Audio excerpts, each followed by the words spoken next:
Tarkeshwar Bishnupur rail लाइने आज के प्रथम ट्रेन एलो बड़ गोपीनाथपुर स्टेशने मानुषजने भीड़ छिलो लक्ष्य करार मतो। तारकेश्वर बिष्णुपुर रेल लाइनेर मयनापुरेर पर आज ही प्रथम ट्रेन एलो बड़ गोपीनाथपुर स्टेशने आज के डिसेम्बर 27, 2024 एवं रेल कर्तृपक्ष बोलेছে डिसेम्बरे ट्रेन आसবে কিন্তু সেই কথা থেকে আজকে ট্রেন এলো এবং মানুষজনে ভিড় লক্ষ্য করার মতো সেই খবর আমরা দেখাচ্ছি অর্ণব চংদারের সৌজন্যে। অর্ণব চংদার সমস্ত ভিডিও আমাকে পাঠিয়েছে গোপীনাথপুর থেকে, তার সৌজন্যে দেখাতে পাচ্ছি।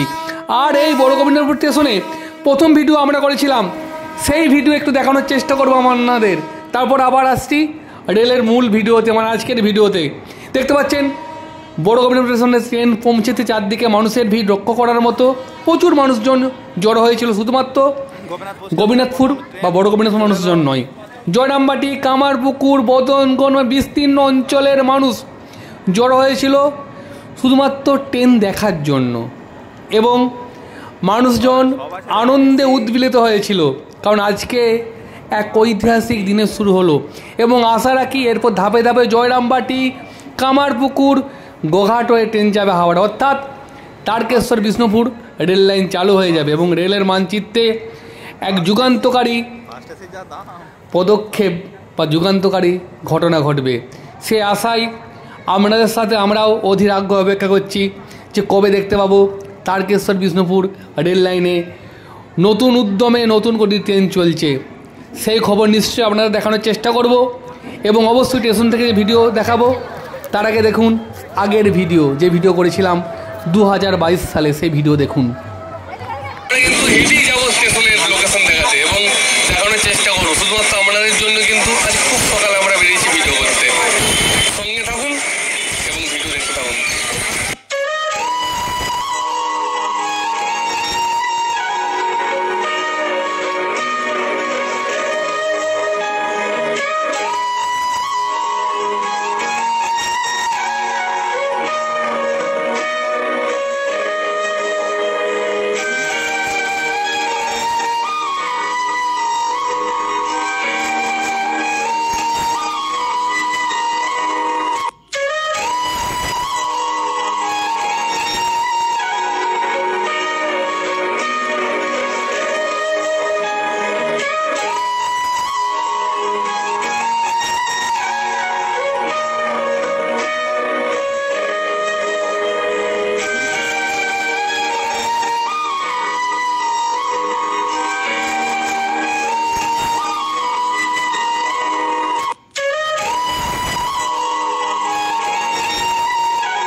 গোপীনাথপুর স্টেশন আমরা অনেকটা প্রায় হাফ কিলোমিটার হেঁটে চলে এলাম মূল রাস্তা থেকে। আমরা কিন্তু যাচ্ছি এবং এক দাদাকে পেয়েছি, সামনের এক দাদা যাচ্ছে, দাদা কিন্তু স্টেশনের লোকেশন দেখাতে আমাদের নিয়ে যাচ্ছে। অনেকটা হেঁটে এলাম এবং চারদিকে কিন্তু জমিগুলো পড়ে আছে এবং শুনলাম জমি অধিগ্রহণ করা হয়েছে এবং জমি অধিগ্রহণের পর এই স্টেশনের কাজ শুরু হবে। আমরা সেই লোকেশন দেখানোর চেষ্টা করব যেখানে হবে বড় গোপীনাথপুর স্টেশন।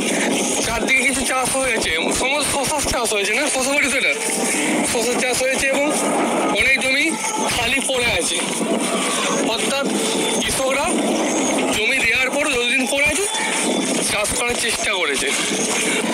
সে বড় গোপীনাথপুর স্টেশনের লোকেশন দেখাতে এবং স্টেশনের কাজ কিন্তু এখন তেমনভাবে কিছু শুরু হয়নি, শুধু শোনা যাচ্ছে যে স্টেশনের কাজ শুরু হবে যেখানে সেখানে লোকেশনটা দেখানো হয়েছে এবং নাকি পুরো মাঠটা জুড়ে লাইন যাবে এবং এখানেই নাকি স্টেশন তৈরি হবে। আমরা কিন্তু বড় গোপীনাথপুর স্টেশনের জায়গা লোকেশন কিন্তু খুঁজে পেয়েছি, অনেক অনুসন্ধান করা এক দাদার কিন্তু জন্য খুঁজে পেয়েছি। দেখুন লেখা আছে ইস্টার্ন রেলওয়ে, এখান থেকে শুরু হচ্ছে বড় গোপীনাথপুর স্টেশনের লোকেশন। দেখুন এরপর একটা পর একটা পিলার দেখাতে থাকবো, সামনে আমার পিলার কোথা আছে জমি। এখন আমরা কথা বলছি বড় গোপীনাথপুরের অর্ণব চংদারের সঙ্গে। অর্ণবই সমস্ত ভিডিওগুলো আমাকে পাঠিয়েছে। আজকে একটা ঐতিহাসিক দিন রেলের ইতিহাসে। আর তারকেশ্বর বিষ্ণুপুর রেল লাইনে আজকেই প্রথম বড় গোপীনাথপুরের ট্রেন এলো। অ্যাকচুয়ালি আজকে মানুষজনের আগ্রহ কেমন ছিল? মানে অতিরিক্ত আগ্রহ, মানে শুধুমাত্র গোপীনাথপুর গ্রামবাসী না, পাশাপাশি আপনার বদনগঞ্জ, জয়রামবাটি, ওইদিকে কামারপুকুর, কতুলপুর, আটপটি, বলিয়ারপুর, সমস্ত জায়গা থেকে অনেক মানুষ এসেছিলেন। বইতল, তো একটা ভালোই মানে স্টেশনের চত্বরে মানে একদম প্রচুর লোক, মানে আপনার অসংখ্য লোক।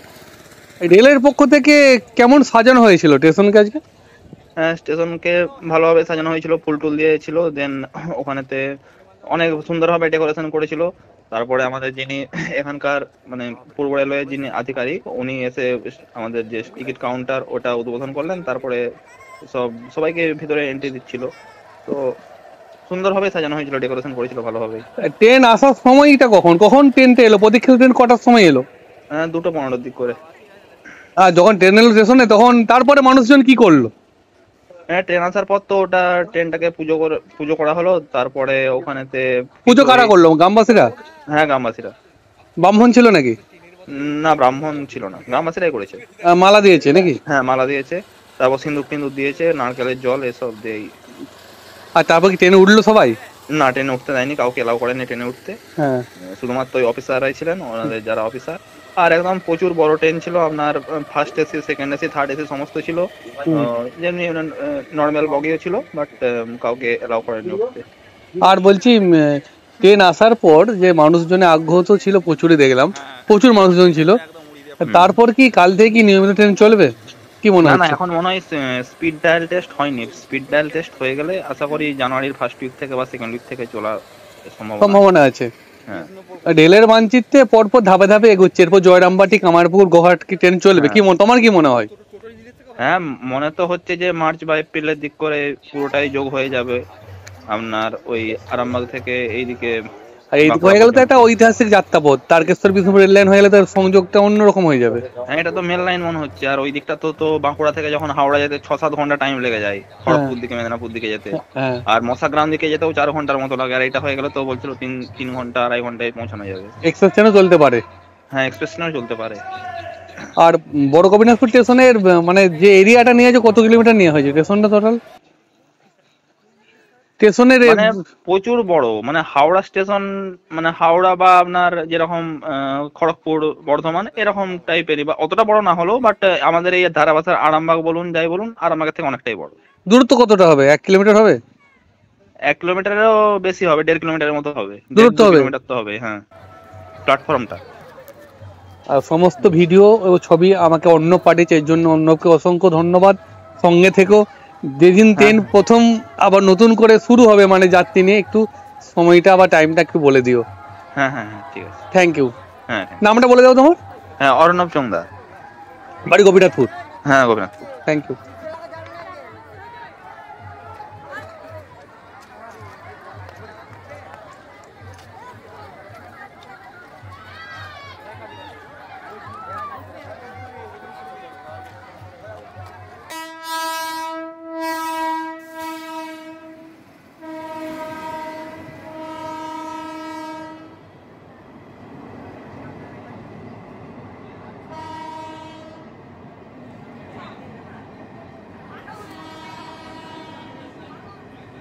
গোপীনাথপুর স্টেশনে প্রথম ট্রেন চলে এলো।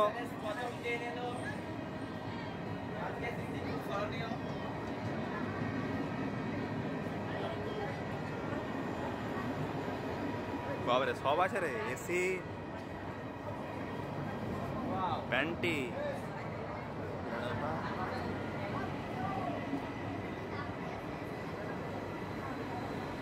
ফার্স্ট এসি, বাস, ফার্স্ট এসি যা দাম, চাপতে হবে।